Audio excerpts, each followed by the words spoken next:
chose devrait changer dans notre âme. Notre esprit est la partie profonde de nous, mais l'âme, vous pouvez dire qu'elle est la deuxième couche. Et ensuite, le corps, comme vous voyez mon corps en ce moment, c'est comme la dernière couche. C'est la couche que vous voyez. Eh bien, Dieu a fait beaucoup de grands trucs dans mon esprit, mais si mon âme ne guérit pas, bien que je sois une personne qui est régénérée, elle va toujours être un gâchis.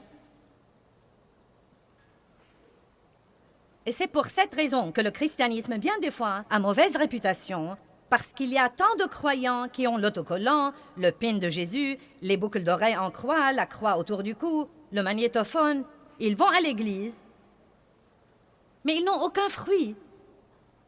Et ils ont toujours du mauvais fruit parce qu'ils ont toujours de mauvaises attitudes. Ils pensent toujours à des futilités. Ils vivent toujours d'après leurs sentiments et leur volonté. Et la Bible dit exactement ce que nous sommes quand nous sommes comme ça. Nous sommes charnels. Nous sommes des chrétiens charnels. Cela ne veut pas dire que nous n'irons pas au ciel, mais cela veut dire que nous ne jouirons pas du voyage et que nous ne serons pas des témoins à quiconque tant que nous sommes dans cette condition. Et malheureusement, croyez-moi, malheureusement, je suis très triste de le dire, de plus en plus de chrétiens sont comme ça.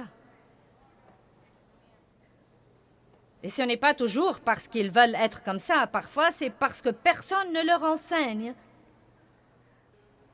d'une façon où ils peuvent dire « Oui, je comprends ça ». Car parfois nous pensons « Eh bien, si ça fait mal, ça ne peut pas être de Dieu ». Mais ce n'est pas vrai. Si jamais vous tombez et vous vous écorchez sérieusement le genou, ça fait mal. Mais vous savez quand ça fait vraiment mal? Quand ça commence à guérir et que vous avez une croûte dessus. Et nous sommes si tentés d'arracher cette croûte.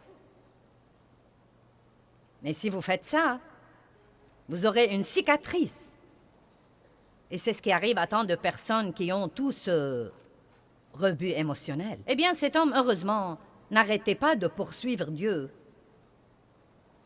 Il a écouté mon enseignement sur le champ de bataille de la pensée et je suis sûre l'enseignement de beaucoup d'autres personnes. Et il a commencé à appliquer ces principes à sa vie.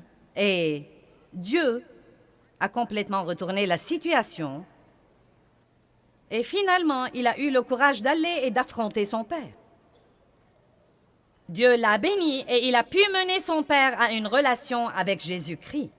Il a eu l'occasion de le baptiser et il a passé la dernière année de la vie de son père à lui enseigner la parole de Dieu. C'était vraiment une victoire.